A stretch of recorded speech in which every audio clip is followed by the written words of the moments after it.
मेरठ, हापुड़, बिजनौर,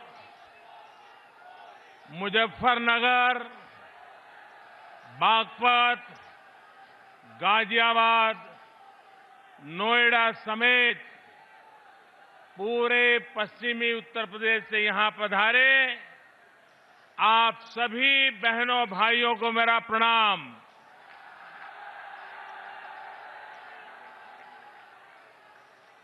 दिल्ली ही नहीं, दुनिया का मीडिया पूरब, पश्चिम, उत्तर, दक्षिण जिसे भी 2019 का जनादेश देखना हो वही जनसलाब को देख सकता है।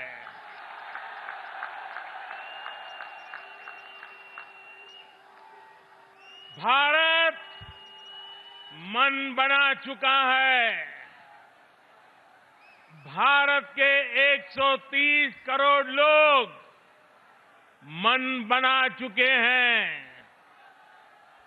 देश में फिर एक बार बनने जा रही है।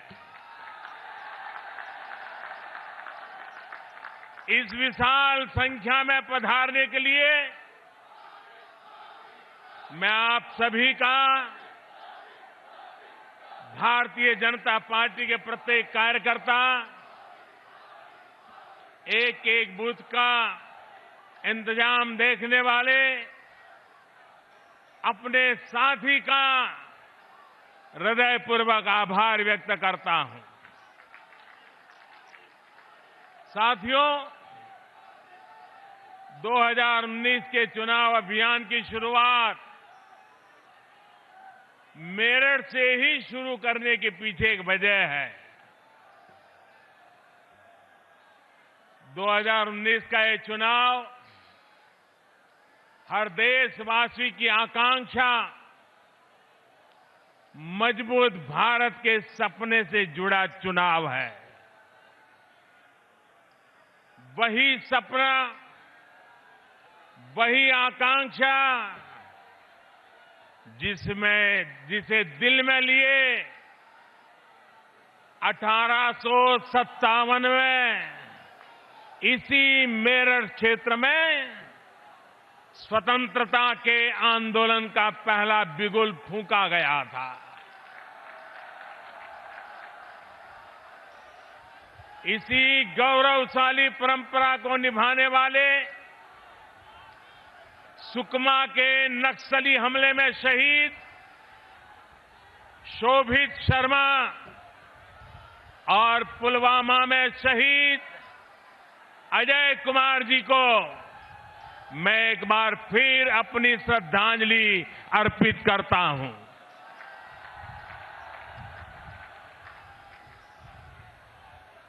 हम सबके आदरणीय चौधरी चरण सिंह जी को भी मैं नमन करता हूं।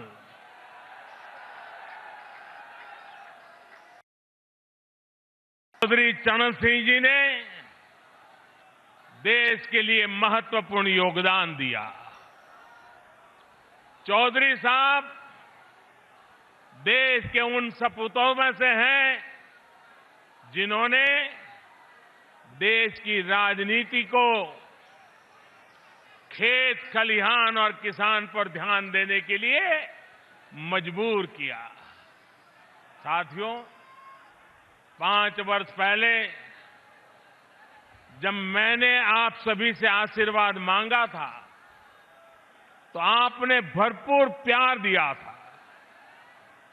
मैंने आपसे कहा था कि आपके प्यार को, आपके आशीर्वाद को मैं ब्याज सहित लौटाऊंगा।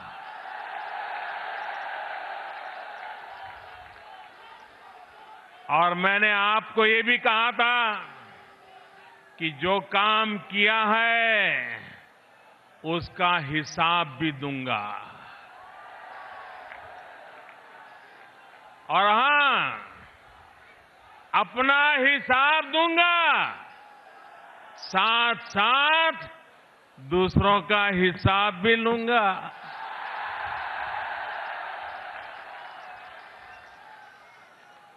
ये दोनों काम साथ साथ चलने वाले हैं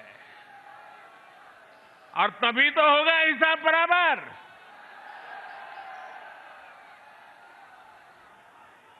और आप तो जानते हैं मैं चौकीदार हूं और चौकीदार कभी नाइंसाफी नहीं करता है। हिसाब होगा, सबका होगा, बारी बारी से होगा। आने वाले दिनों में देश के सामने एनडीए सरकार के 5 साल के काम तो रखूंगा ही,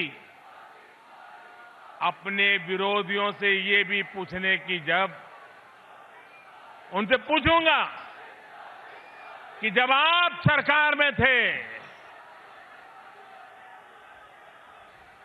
जब देश के लोगों ने आप लोगों पर भरोसा किया था, तो आप नाकाम क्यों रहे?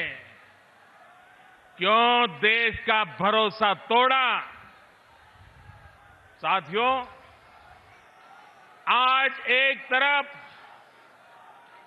विकास का ठोस आधार है, तो दूसरी तरफ न नीति है, न विचार है और न ही कहीं नीयत नजर आती है।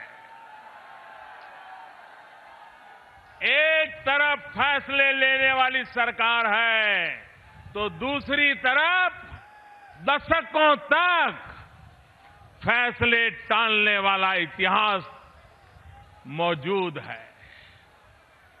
एक तरफ नए भारत के संस्कार है और दूसरी तरफ वंशवाद और भ्रष्टाचार का बोलबाला है।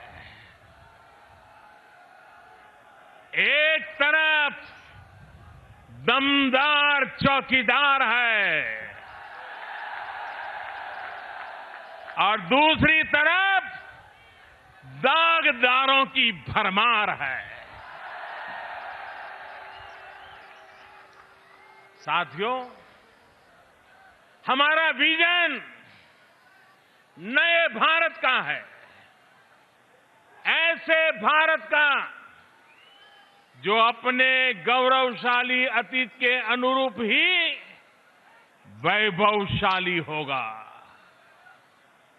एक ऐसा नया भारत जिसकी नई पहचान होगी, जहां सुरक्षा, समृद्धि और सम्मान के संस्कार होंगे।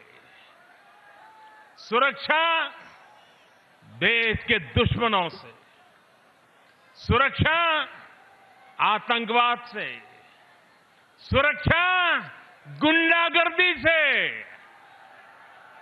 सुरक्षा भ्रष्टाचारियों से, सुरक्षा बीमारी से, समृद्धि साधनों और संसाधनों की, समृद्धि ज्ञान और विज्ञान की, समृद्धि संस्कृति और विचार की, समृद्धि हमारे आचार और व्यवहार की। और जब मैं सम्मान की बात करता हूं, तो सम्मान श्रम का, सम्मान काम का, सम्मान बेटियों का, सम्मान हर वर्ग का, सम्मान देश के मान का, अभिमान का।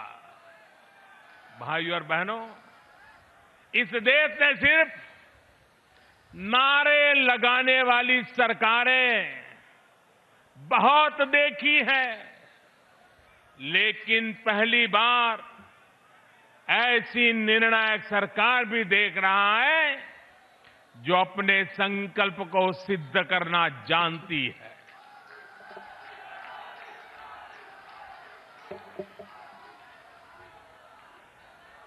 जमीन हो, आसमान हो या फिर अंतरिक्ष, सर्जिकल स्ट्राइक का साहस आपके इस चौकीदार की सरकार ने दिखाया।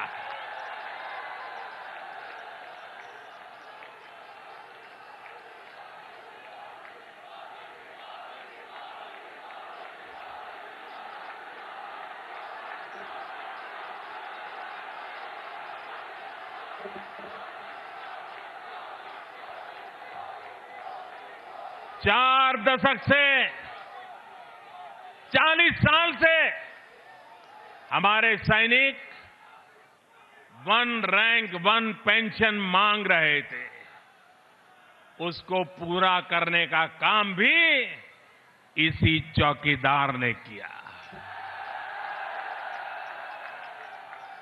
देश के करीब 12 करोड़ किसान परिवारों को 75,000 करोड़ रुपए की सीधी वार्षिक मदद का काम भी इसी चौकीदार ने किया।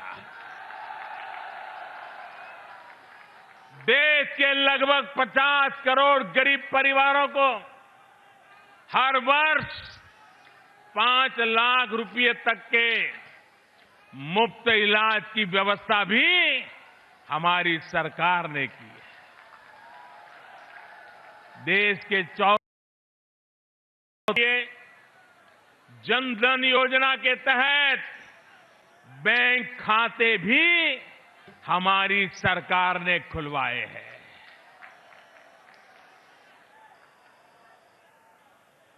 और जब मैं बैंक खाते खुलवाता था तो ये बड़े बुद्धिमान लोग भाषण करते थे कि देश में बैंकें नहीं है, गांव का आदमी क्या करेगा। ऐसा कहते थे कि नहीं कहते थे?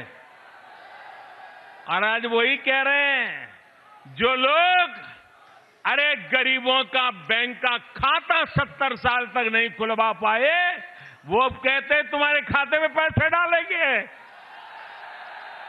कोई भरोसा करेगा क्या? अरे जो खाता नहीं खुलवा सकता है वो खाते में डाल सकता है क्या?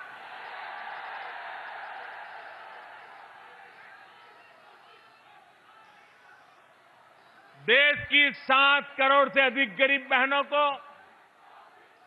मुफ्त गैस सिलेंडर देकर धुएं से मुक्ति देने का काम भी आपने हमें सेवा करने का मौका दिया, हमने करके दिखाया। देश भर में 10 करोड़ गरीब परिवारों के घर शौचालय देकर बहनों को इज्जत देने का, जीवन देने का सौभाग्य भी हमें मिला है। 1.5 करोड़ से अधिक गरीब बेघर परिवारों को अपना पक्का घर भी हमारी सरकार ने ही दिया है। देश के 2.5 करोड़ से अधिक गरीब परिवारों तक पहली बार बिजली कनेक्शन देने का काम भी हमने ही किया है। 15 करोड़ से अधिक बिना गारंटी के ऋण देकर युवा साथियों को स्वरोजगार से जोड़ने का काम पहली बार एनडीए ने ही किया है। सामान्य वर्ग के गरीबों को, और मुझे विश्वास है कि जब ये खबर आपने सुनी होगी आपका सीना चौड़ा हो गया होगा।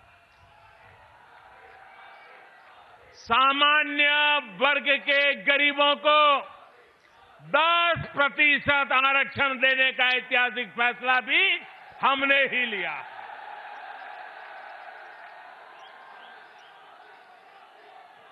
देश के ईमानदार करदाताओं को 5 लाख रुपए तक की कर कर योग्य आय पर टैक्स जीरो करने का रिकॉर्ड भी हम ही ने बनाया है। साथियों, समाज का ऐसा कोई व्यक्ति नहीं है और देश का ऐसा कोई कोना नहीं है जो विकास के हमारे इन कामों से अछूत रहा हो।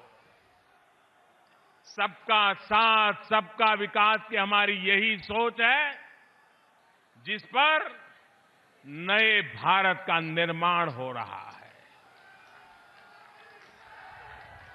11 अप्रैल को आपका वोटिंग 11 अप्रैल को है ना? 11 अप्रैल को है ना? 11 अप्रैल को जब देश पहला वोट डालेगा, जब पहली बार वोट डालने वाला हमारा युवा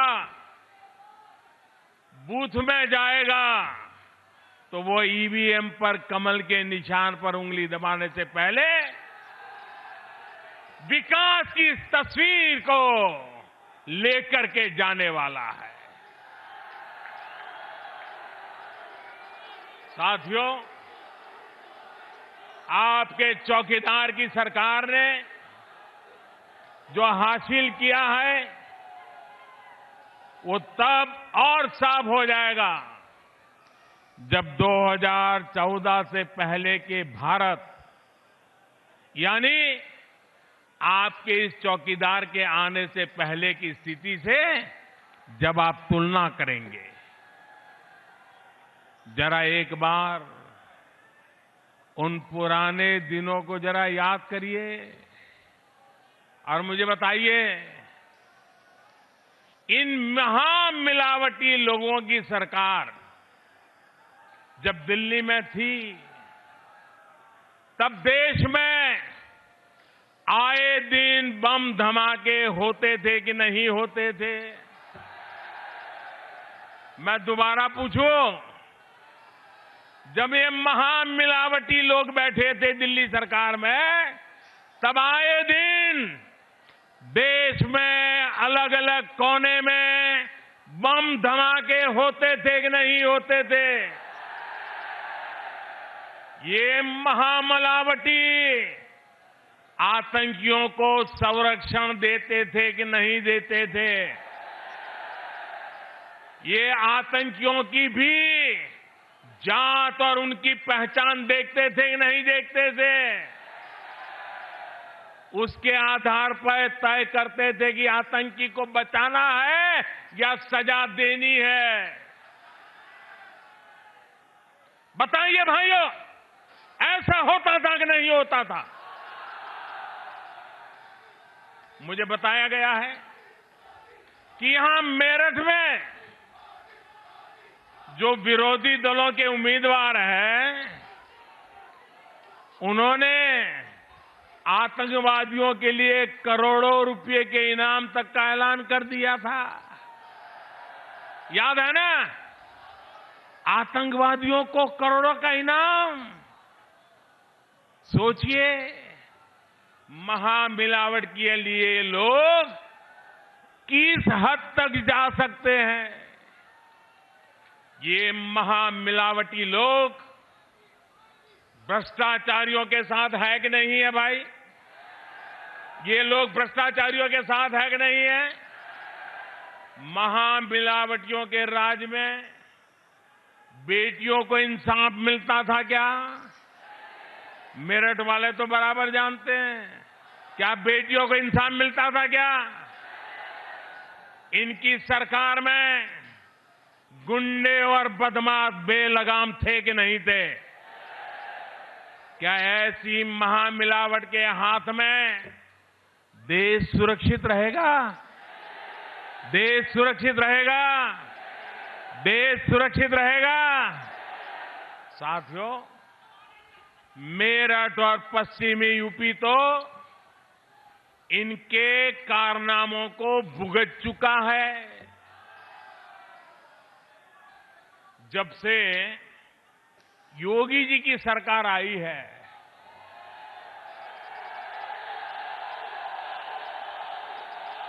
तब से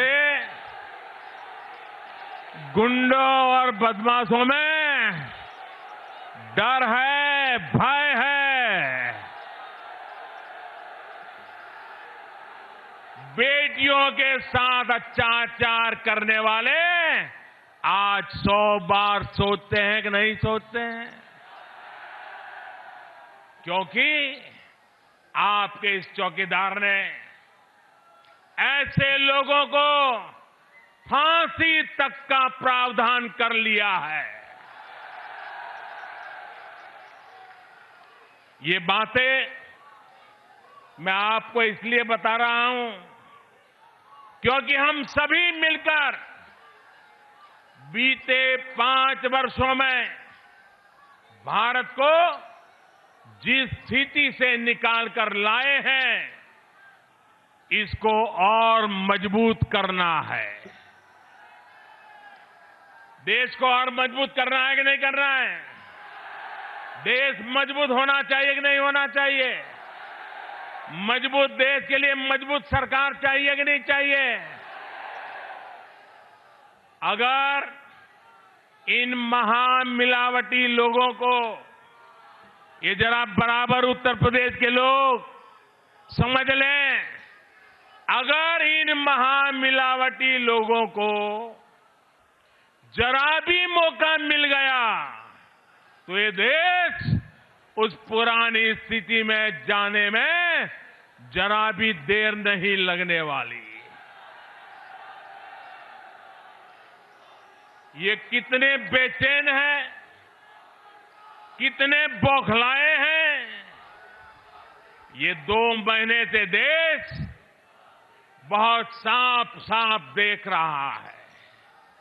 भाइयों और बहनों, आज स्थिति है कि कुछ दिन पहले तक जो लोग इस चौकीदार को चुनौती देते फिरते थे, अब रोते फिर रहे हैं। मोदी ने ये क्यों किया? मोदी ने वो क्यों किया? ये मोदी ने पाकिस्तान में आतंकियों को घर में घुसकर क्यों मारा? ये मोदी ने आतंकियों के अड्डे को नष्ट क्यों किया? रो रहे हैं।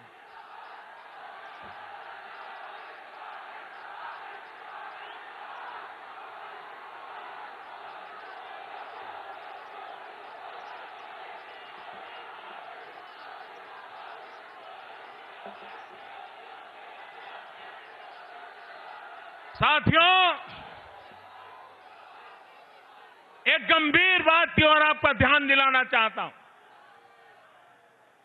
ये सारे महामिलावटी लोग आज कौन पाकिस्तान में ज्यादा पॉपुलर होगा, कौन पाकिस्तान में हीरो बनेगा, इसकी स्पर्धा में लग गए हैं। वहां की मीडिया में छाए हुए हैं, उनके नाम की पाकिस्तान में तालियां बज रही है। भाइयों बहनों, आप ही बताइए, देश को हिंदुस्तान के हीरो चाहिए या पाकिस्तान के? हिंदुस्तान के हीरो चाहिए या पाकिस्तान के? मेरे प्यारे देशवासियों, मैं 130 करोड़ देशवासियों से पूछना चाहता हूं, क्या हमें सबूत चाहिए कि हमें सपूत चाहिए?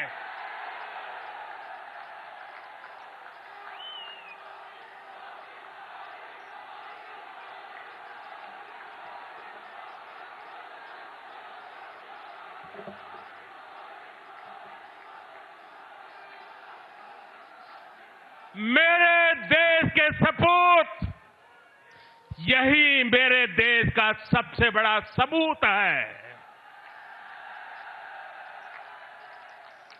जो सबूत मांगते हैं वो सपूत को ललकारते हैं। साथियों, 26 फरवरी की वो तारीख जिसके बारे में सोचकर भी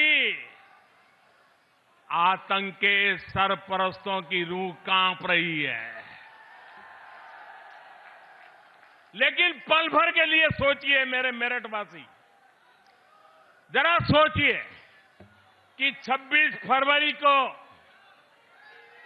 हमारे देश के वीर सैनिकों ने पराक्रम किया, अगर उसमें थोड़ी सी भी गड़बड़ हो जाती तो क्या होता?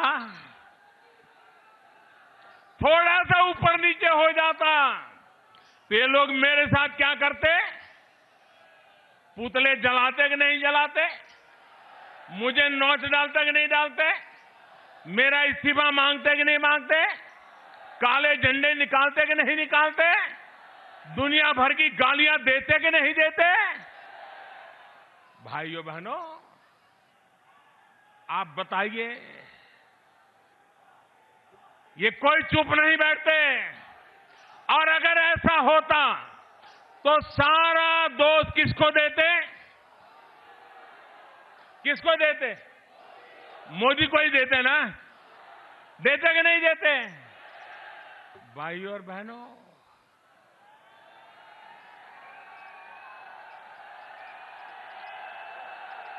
आप आश्वस्त रहिए, मैं देश के लिए अपना सब कुछ दांव पर लगाने के लिए तैयार रहने वाला व्यक्ति हूं। कोई भी राजनीतिक दबाव, कोई भी अंतर्राष्ट्रीय दबाव आपके इस चौकीदार को डिगा नहीं पाएगा और न ही कोई इस चौकीदार को डरा पाएगा। मैं किसी तरह का बोझ लेकर के नहीं चलता,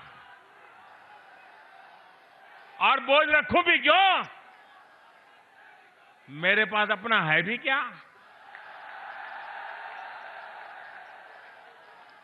जो कुछ भी है वो तो देश का दिया हुआ है, आपका दिया हुआ है।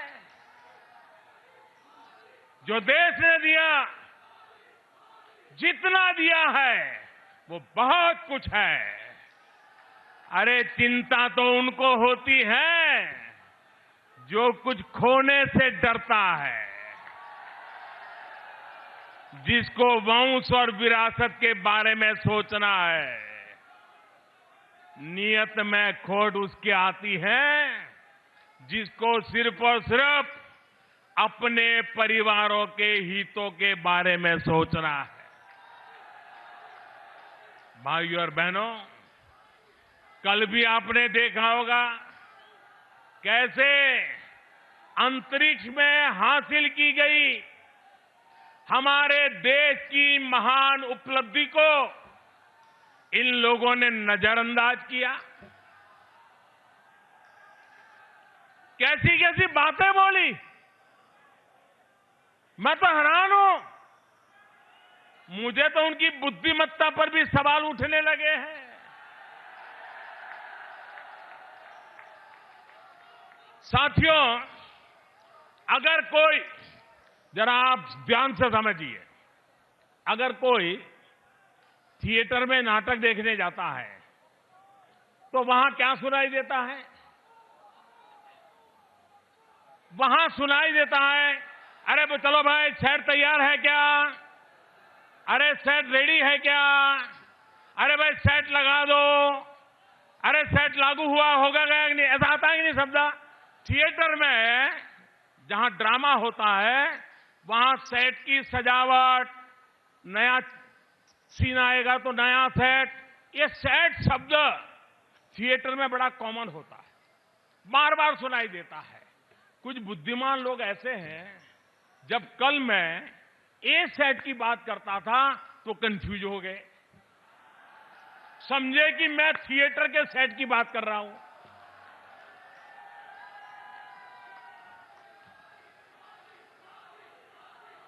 हम ऐसे बुद्धिमान लोगों पर रोए हैं, हंसे,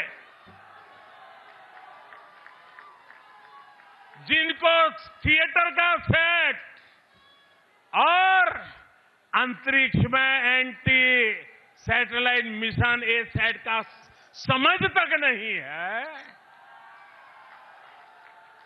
साथियों, आज जब भारत अपना सामर्थ्य बढ़ा रहा है, अपनी ताकत बढ़ा रहा है, अंतरिक्ष में चौकीदारी करने में समर्थ हो रहा है, तो इनके पेट में दर्द हो रहा है। मैं देश को आज भी फिर याद दिलाना चाहता हूं, याद रखिए कुछ लोगों ने कैसे सरकारें चलाई हैं, कैसे देश के सुरक्षा हितों से खिलवाड़ किया है। हमारी वायुसेना नया लड़ाकू विमान मांग रही थी, उनकी सरकार फैसले टालती रही। विमान हादसे होते रहे, उनकी सरकार फैसले को टालती रही। हमारे जवान बुलेट प्रूफ जैकेट मांग रहे थे, उनकी सरकार इस फैसले को भी टालती रही। आतंकी हमले में, नक्सली हमलों में हमारे जवान शहीद होते रहे, उनकी सरकार फैसले को टालती रही। हमारे वैज्ञानिक अंतरिक्ष में सैटेलाइट को मार गिराने की परीक्षण की मांग कर रहे थे, उनकी सरकार ने ये फैसला भी टाल दिया। 21वीं सदी के भारत को मजबूत बनाने के लिए, देश की सुरक्षा के लिए ये फैसला बहुत पहले लिया जाना चाहिए था, लेकिन ये फैसला भी टाला जाता रहा। भाइयों और बहनों, ये लोग भारत को हमेशा कमजोर बनाकर रखना चाहते हैं। मैं इनसे जानना चाहता हूं कि किसके हिसाब पर, किसको फायदा पहुंचाने के लिए आप लोग ऐसा डुलमुल रवैया अपनाते रहे। साथियों, इन लोगों की राजनीति तभी चलती है जब देश कमजोर रहे, जब देश को ये लोग बनते रहे, समाज में दीवारें हो, खाई हो। ये सिर्फ अपना और अपने परिवार का स्वार्थ देखते हैं। सबका साथ, सबका विकास, ये उनको मंजूर नहीं है। और इसलिए कश्मीर से कन्याकुमारी तक वंशवाद और भ्रष्टाचार की महामिलावट करने वाले दल आज आपके इस चौकीदार से परेशान है। अपना भ्रष्टाचार जारी रखने के लिए ये सभी यहां यूपी में भी एकजुट हो गए हैं। अब सोचिए, जिस पार्टी के नेताओं को जेल भेजने के लिए बहन जी ने जीवन के 2 दशक लगा दिए, अब उसी से उन्होंने हाथ मिला लिया। जिस दल के नेता बहन जी को गेस्ट हाउस में भी खत्म कर देना चाहते थे, अब वो उनके साथी बन गए। और यूपी में तो सब कुछ इतनी जल्दी जल्दी हो रहा है कि पूछिए ही मत। अभी पिछले चुनाव में 2 लड़कों का खेल देखा। ये 2 लड़कों से बुआ बबुआ तक पहुंचने में जो तेजी दिखाई गई है, बड़ी गजब है जी। भाइयों और बहनों, इन लोगों के लिए सत्ता से बढ़कर कुछ भी नहीं है, कोई भी नहीं है। ये वही लोग हैं जिन्होंने नारा बना रखा था, यूपी को लूटो बारी बारी।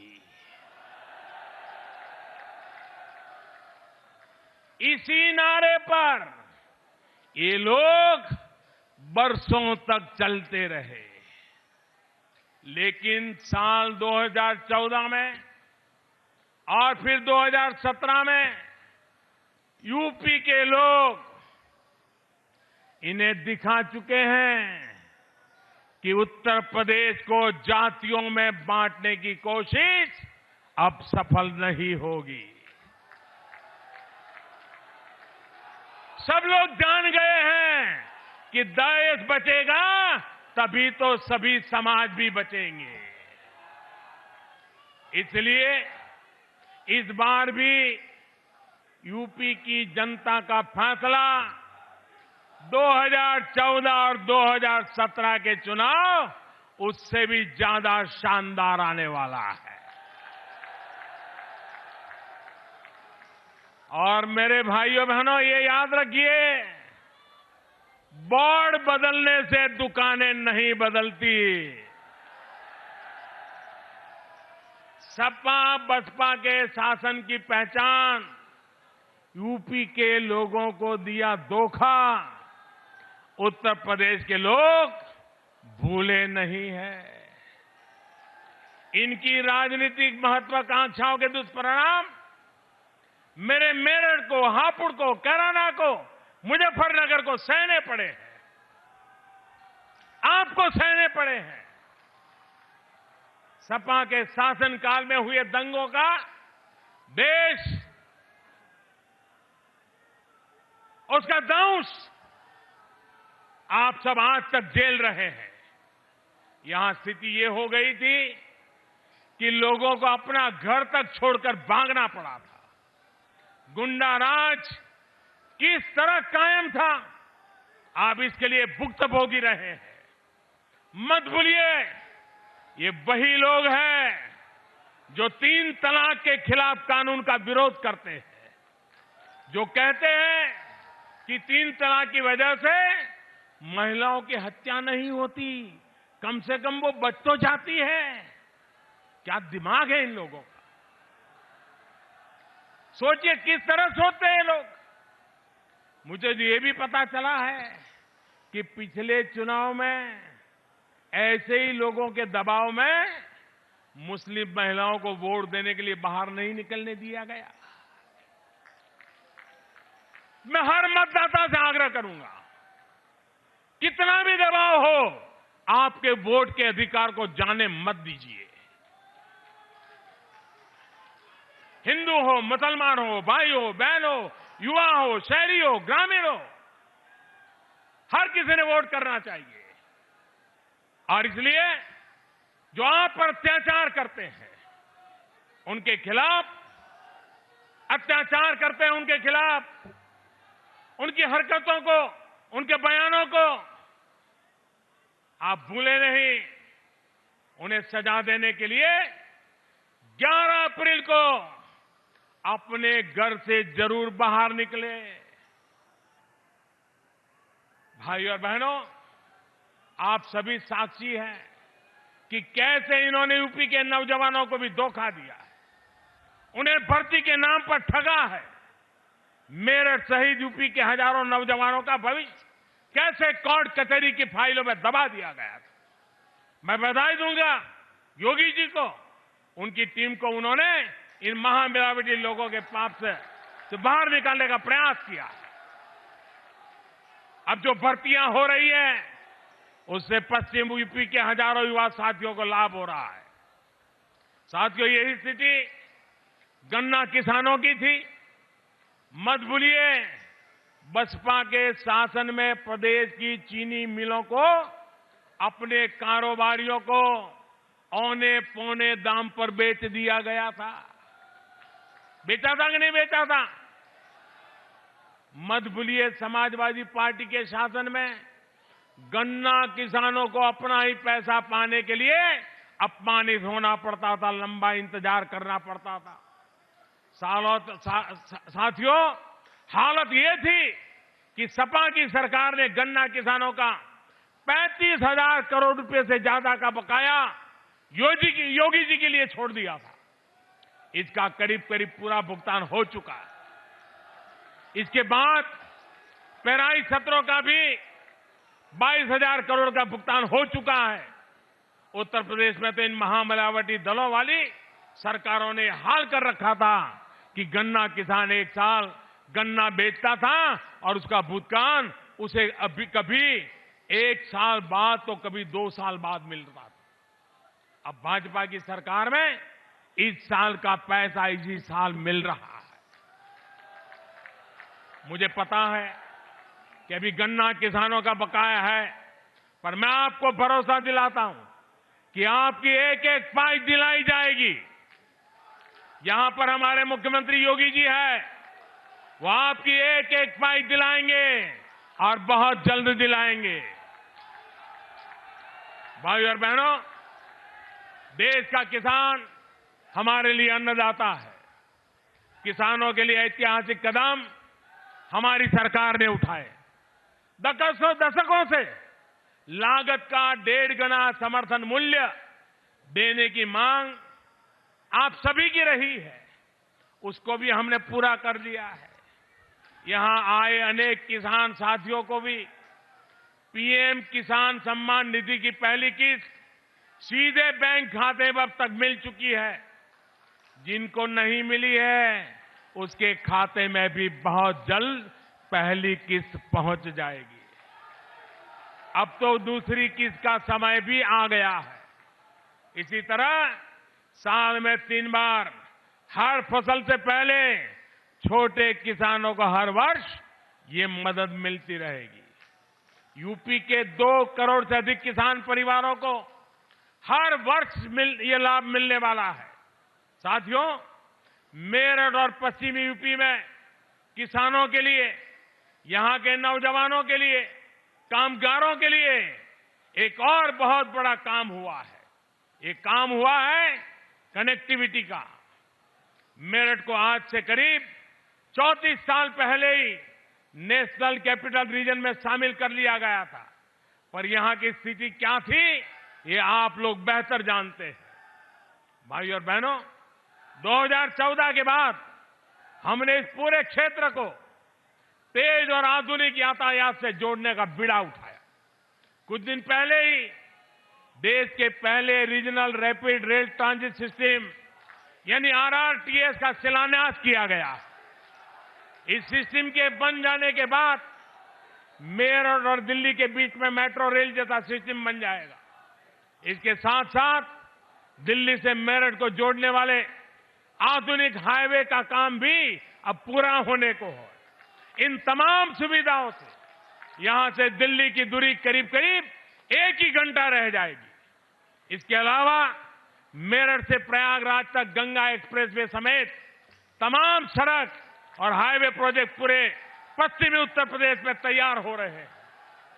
मेरठ को हाईवे और रेलवे के साथ ही एयरवे कनेक्टिविटी के जरिए देश के हवाई नक्शे पर लाया जा रहा है। उड़ान योजना के अंतर्गत एयरपोर्ट और मेरठ में पासपोर्ट केंद्र की स्थापना का लाभ भी मेरठ के लोगों और यहां के उद्योगों को मिलने जा रहा है।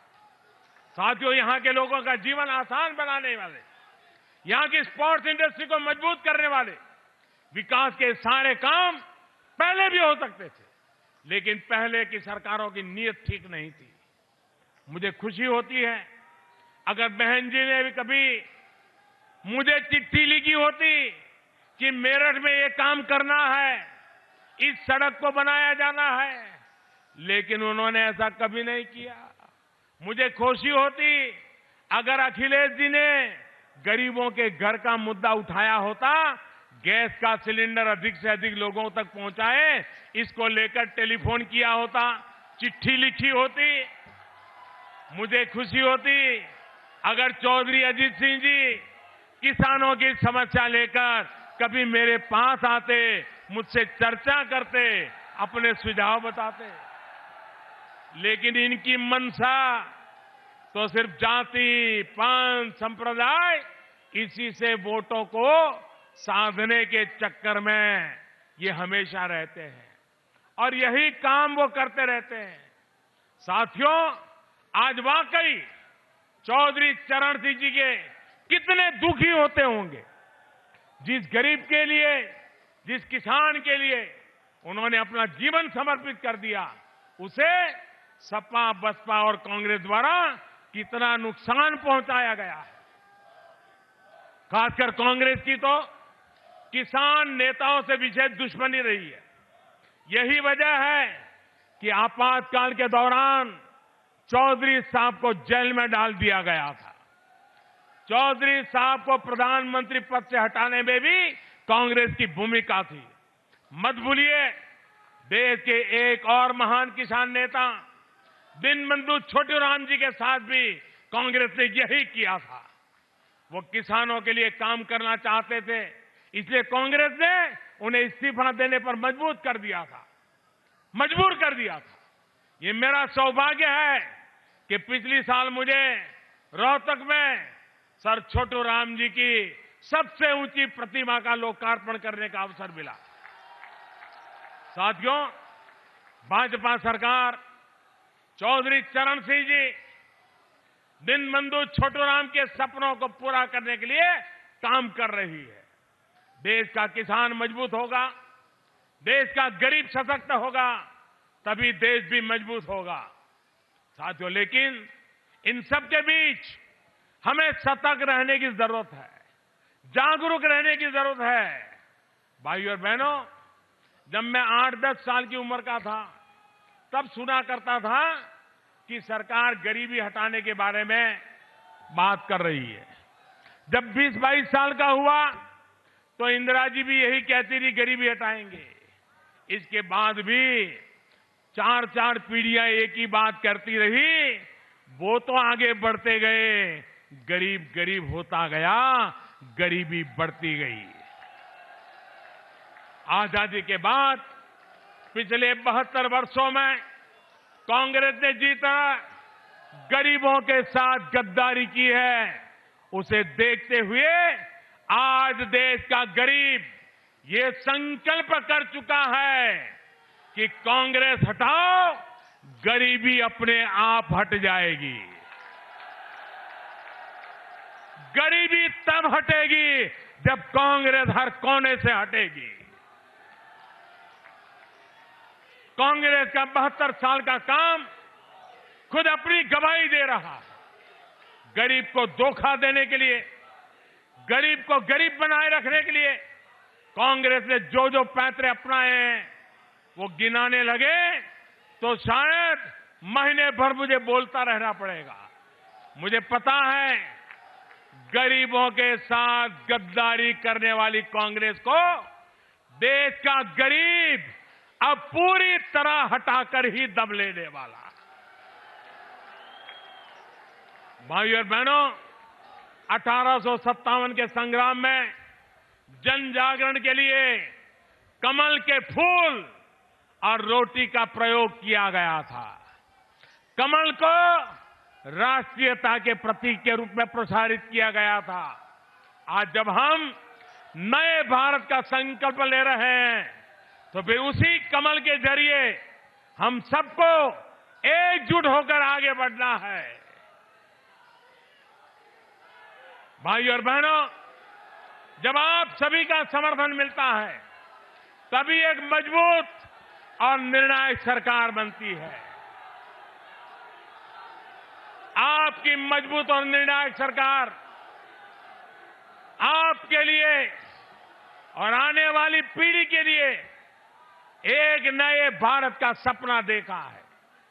एक ऐसा नया भारत जो विश्व में सबसे साफ और भ्रष्टाचार मुक्त लोकतंत्र के रूप में सम्मानित होगा।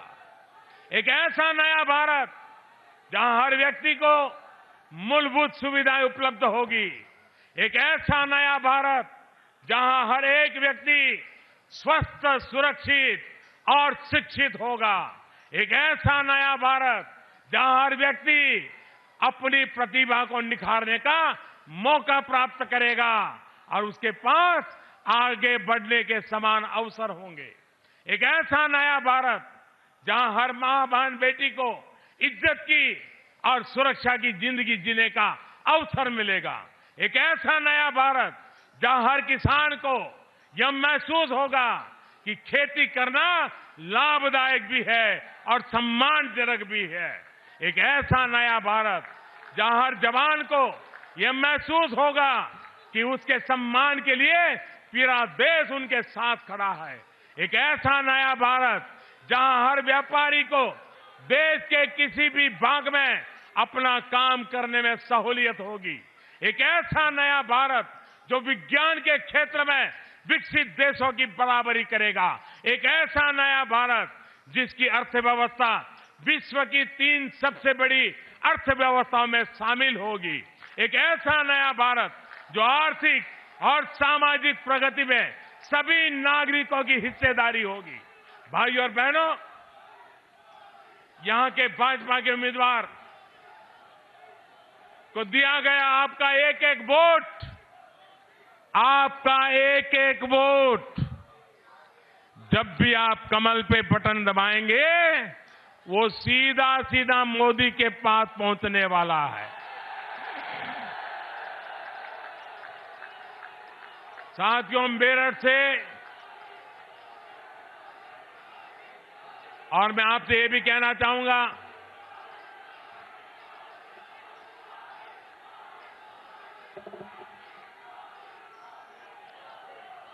यहां पर महामिलावट में भी कौन ज्यादा मिलावट करता है इस पर स्पर्धा लग गई। एक तरफ सपा, बसपा और आरएलडी यहां पर है। अब इसको जरा अलग तरीके से देखिए।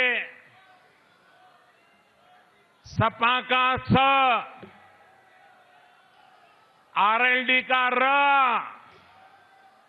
और बसपा का ब, मतलब शराब।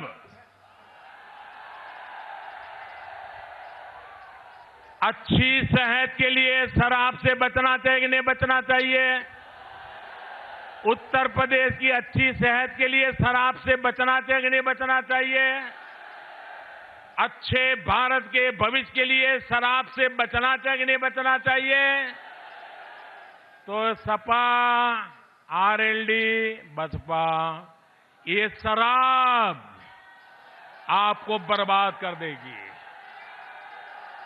भाइयों बहनों, मेरठ से भाजपा के उम्मीदवार भाई श्री राजेंद्र अग्रवाल जी, मुजफ्फरनगर से भाजपा उम्मीदवार भाई संजीव बालियान जी, इधर आइए, यहां खड़े आगे आइए।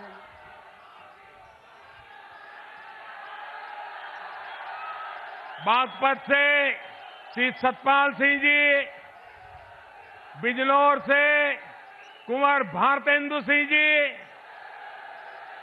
इन सभी को आपका वोट उस सरकार के लिए होगा जो आपके जीवन को बेहतर बनाने के लिए और देश के गौरव को बढ़ाने के लिए दिन रात परिश्रम करती है।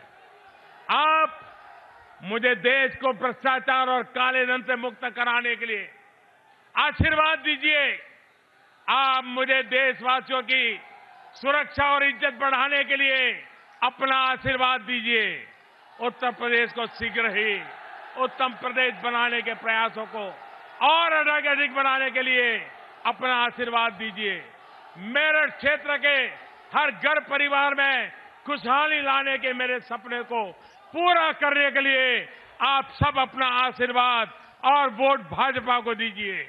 मेरे साथ पूरी ताकत से बोलिए, भारत माता की, भारत माता की, भारत माता की। एक और नारा बोलेंगे आज। मैं कहूंगा मैं भी, आप कहेंगे चौकीदार हूं। मैं भी, मैं भी, मैं भी। बहुत बहुत धन्यवाद।